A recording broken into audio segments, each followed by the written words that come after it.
There is this Korean word called jim, very much like J-I-M. When Koreans say jim, it means burden. You should not be a burden. It's a message that has been inculcated into our minds. The complexity, color, and vitality of the Korean American experience, today on World in America. For thousands of years, Koreans have thrived as a distinct people with a culture and language uniquely their own.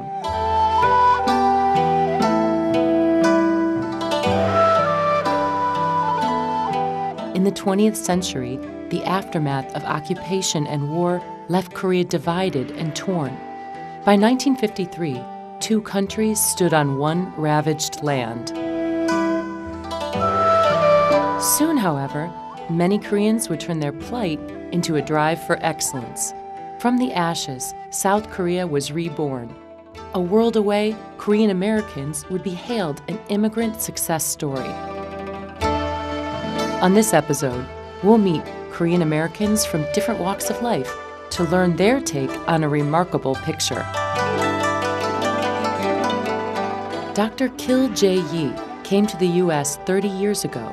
Now a professor of history and a long-term New Yorker, he paints one view of Korean Americans, drawn with the eye of a scholar and colored by experiences of a former immigrant. One of the dreams of many Korean parents in Korea is to send their kids to America and let them receive American education. Now, that really is a dream because not many people can afford to send their kids to America to pursue their education. So, better way is to immigrate to America and give all the children the best possible education that my parents thought can be obtained in America. So, we are relatively comfortable in Korea. But we all thought that if we go to America, we the kids will receive the best possible education. And that was the primary force behind our 6 family members packing and coming to America. Today, generations of Korean Americans call the U.S. home. Dr. Yi traces the roots of a vibrant community. How did this community begin? We have to go back to the beginning of the 20th century when Korea was a colony of Japan. There was a small group of intellectuals who came to study in America, at the same time start some sort of movement for their independence from their Japanese colonial masters. Thousands more came after the Korean War. In addition to adopted children and the bridges of veterans, America welcomed a few talented individuals. Come 60s, professionals came, mostly doctors and nurses, and some foreign students who wanted to pursue PhD degrees in America. Up until that point, it was a very small community.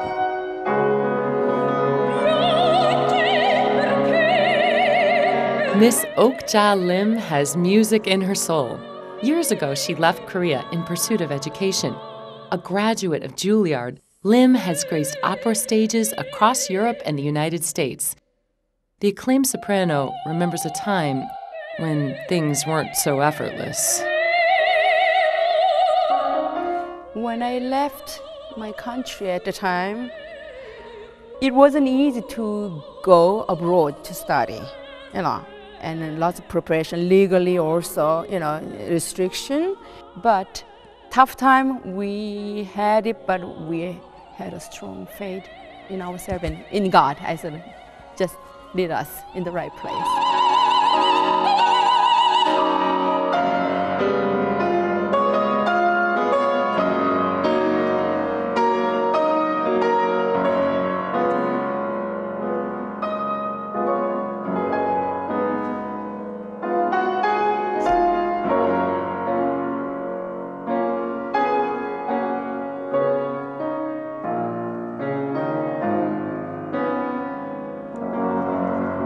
Beginning in the 70s, that petitioning became popular. So Korean immigrants who are already here begin to petition their siblings to come to America. And that kind of opened the floodgates, so to speak, where many people receive the petition invitation from their relatives who already live here in the United States and in New York, and they join that exodus allowed by the petitioning. Miss Gloria Yi works as a certified public accountant. Together, she and her husband, Dr. Yi, raised their 2 daughters in New York City. She looks back to her own childhood and how the end of quotas had brought her family a new beginning. I came here when I was 11 years old from Korea, Seoul. I'm one of the 9 girls from my family. There's 9 girls just girls in our family. All of us came here together. We came here because of my father's business was not doing well in Korea, so we came here for the better opportunity for all of us. Korean Americans would soon grow into the community they are today. By 80s, the Korean community became quite sizable in this area, 100,000, and it increased to 200,000. And as I said, at this point, it is estimated that in the tri-state area, Koreans number more than 400,000 at this point. By some estimates, nearly 2 million Koreans now live in the U.S., largely in California, New York, and surrounding areas. Among them are a number of dynamic individuals drawn here by America's cultural mix. Miss Sumi Rowe is one of them. The very first instance that I came to America was when, after my initial studies in university, before I go to graduate school, I wanted to discover some world on my own and to see at least like what kind of other, people in the world actually live and do. So I spent about 3.5 months traveling around the world on my own. And the first destination was actually America. Rowe's zeal for the Big Apple ripened into a job with the UN. The architect, wife, and mother is also an accomplished pianist. Miss Sun Kwak matches a Korean sense of focus with an independent modern style. Seen here in an installation hosted by chic designer Salvatore Ferragamo, her work speaks to audiences far and wide.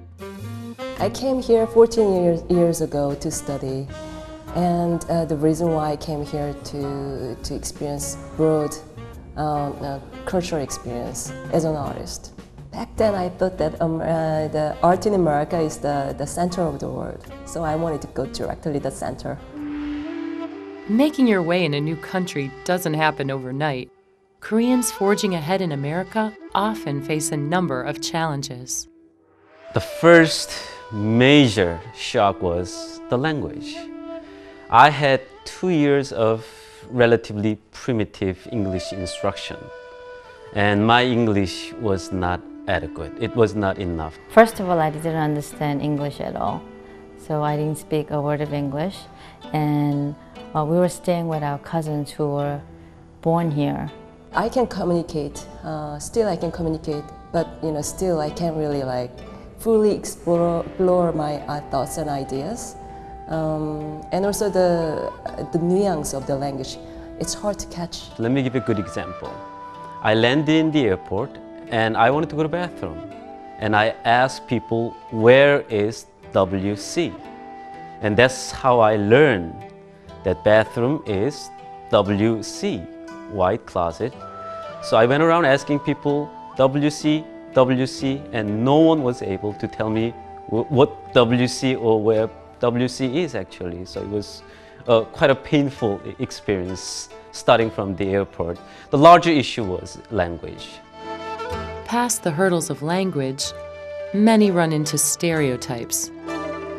Although we have a good side of culture, that a lot of Koreans, Americans, whether it be in a food or in a music or in a schools, a lot of people think that Koreans are very diligent. The Koreans really study, make their kids study really well.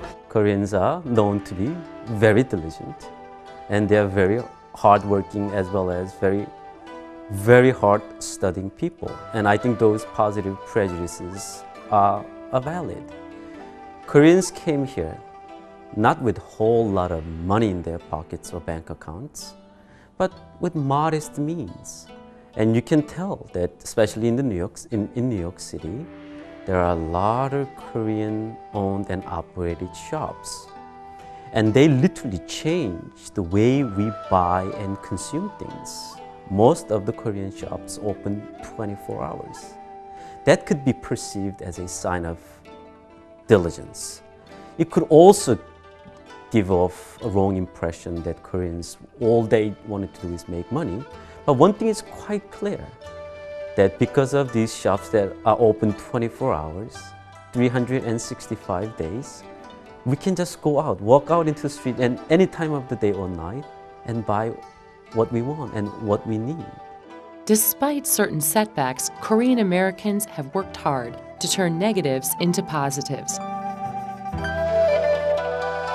As artists and entrepreneurs, scholars and professionals, they waste no time in sharing the fruits of their culture, their passion, and energy. As you have to really struggle to show and to prove yourself in every other thing, in our music, our art, and our studies, and our culture and food, and the kind of people's behavior in the restaurants and all that. I think we developed the good points about it, like we excel in everything that we do.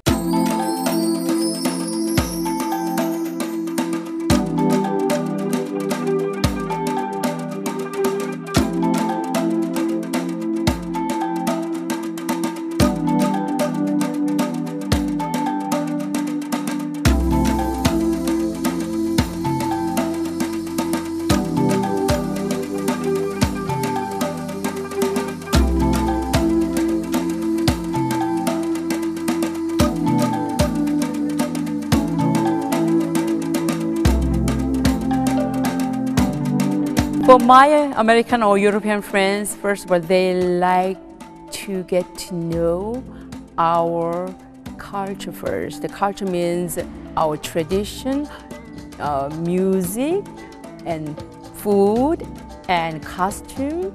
And also personally, when they get to know who we are, then they felt comfortable.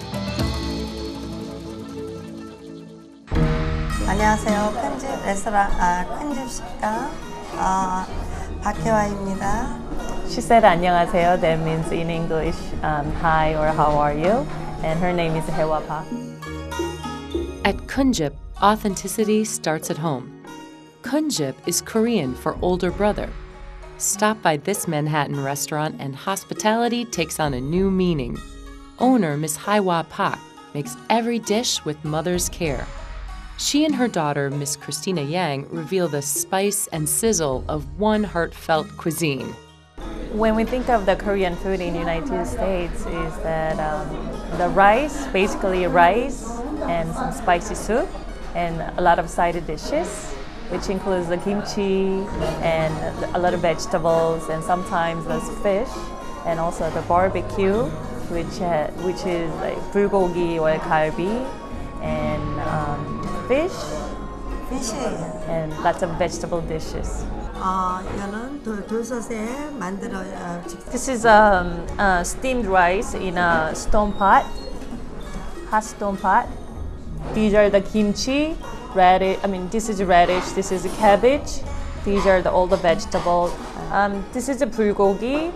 It's called the japchae, which is a fried potato noodle with a vegetable and some meat. If you want meat, we put meat, or if you want seafood, you can go with the seafood. This is a stone hot bibimbap, as she said. Bibimbap is rice with a lot of vegetable and a little bit of beef in there and egg yolk. This is a Korean traditional beef stew, spicy beef stew. With a lot of vegetable inside. This one is another bibimbap, my mom made it. This is a tofu bibimbap, so this is for the vegetarian.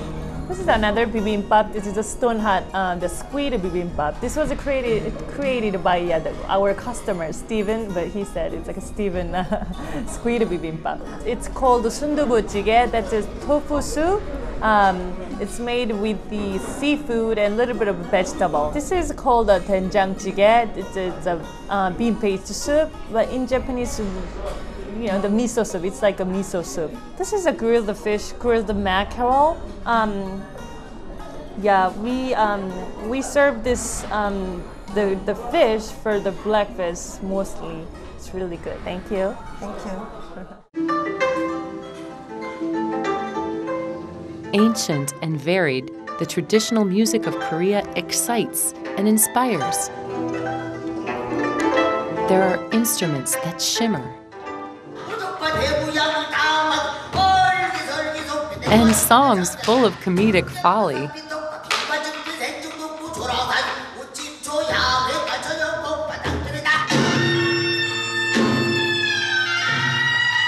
Dances of symmetry and grace.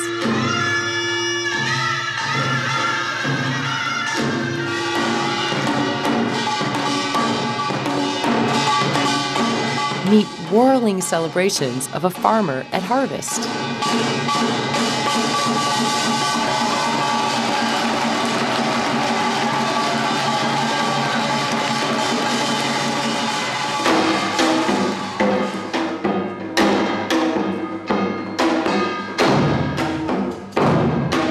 At gatherings around the country, Korean Americans take pride in their heritage. This concert in New York joined local performers with those direct from Korea.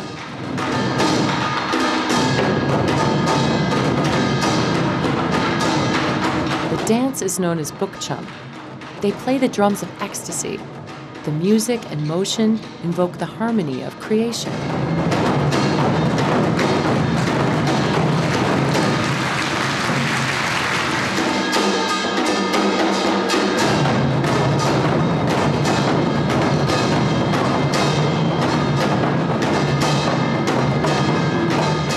Call towards heaven, tradition says, and the sound of a community lifted in joy.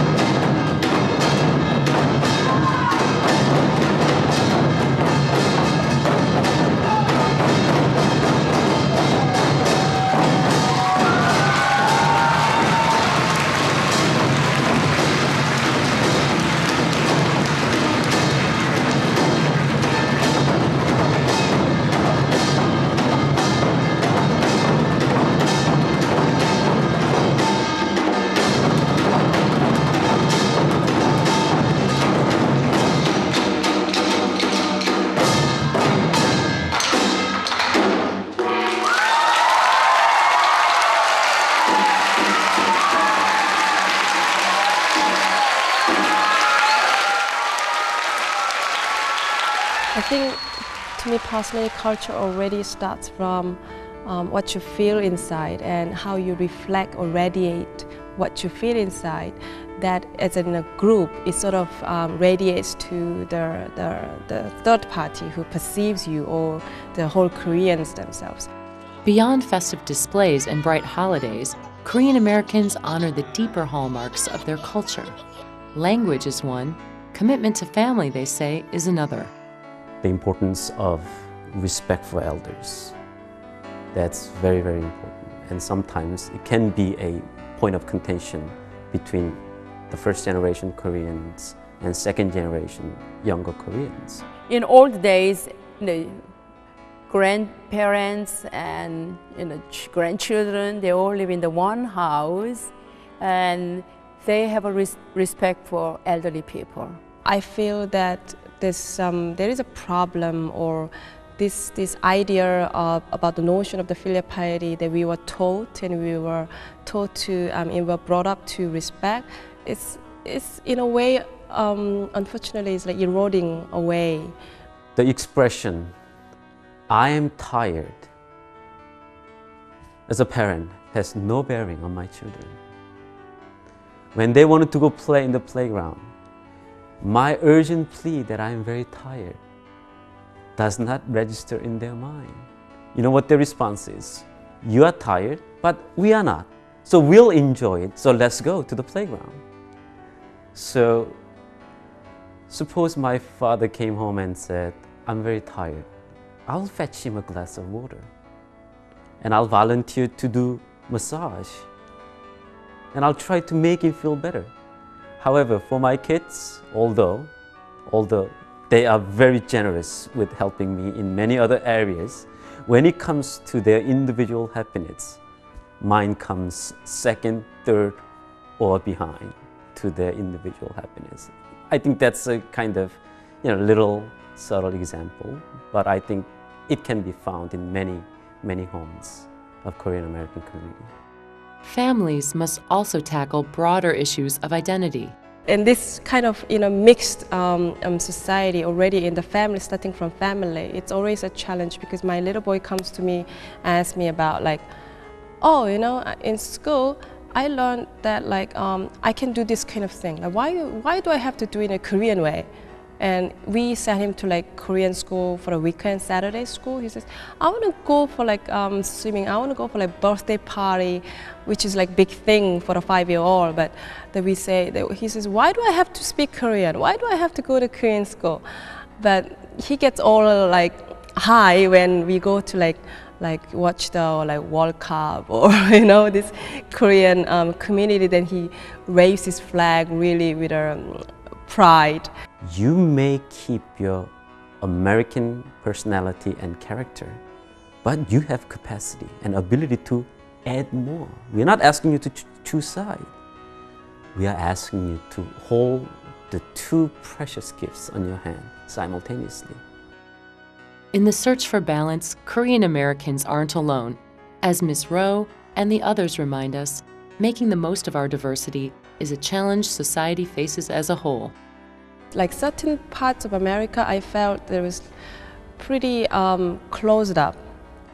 There's a degree of like not that openness and being liberty and all these kind of things. But I felt New York is like you try to accept and to live with all kinds of different people from different places, and you actually grow together with all these different ethnic communities. American sense of acceptance comes from the fact that it is imperative. It is a must. If this society loses that sense of acceptance, then we are going to have the biggest cultural battlefield in the world. So it's an imperative that we learn to accept each other, no matter how different we are at times. So it's a must to begin with. And second, I think we are culturally aware as a society that it is really beautiful to listen to music of different tradition, dances of different tradition, to taste different food that use different spices.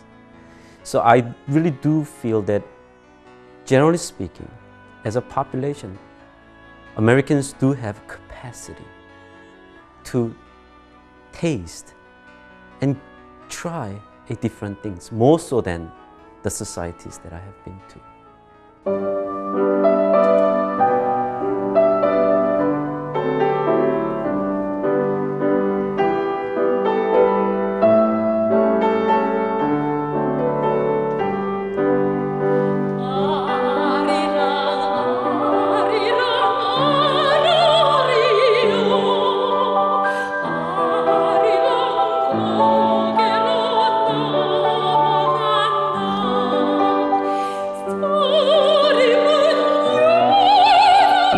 To be thankful for what this country or place that you live in at the moment gives you, and that's where you are like carrying on your life daily and mixing and mingling with people around.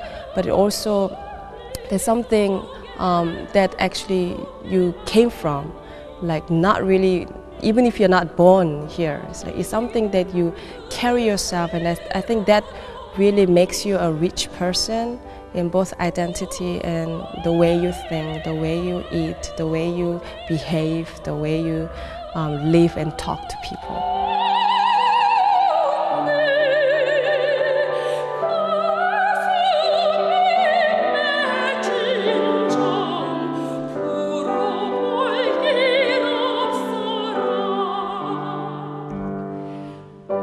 we are taught to ask before we act, are you becoming a burden to someone or something? And we try very hard not to be a 짐, a burden. And I think this is a generalization, of course, but Korean Americans share that teaching and keep that teaching in their hearts. Try not to be a burden to others or to the society at large. I think that's one of the reasons why we as a community try to be productive as we can, and learn, devote our time to learning so that we can be independent and not becoming 짐, burden to anybody else. We are not successful all the time. We are a community of imperfection. However, that certainly is a foundation on which we stand as a community.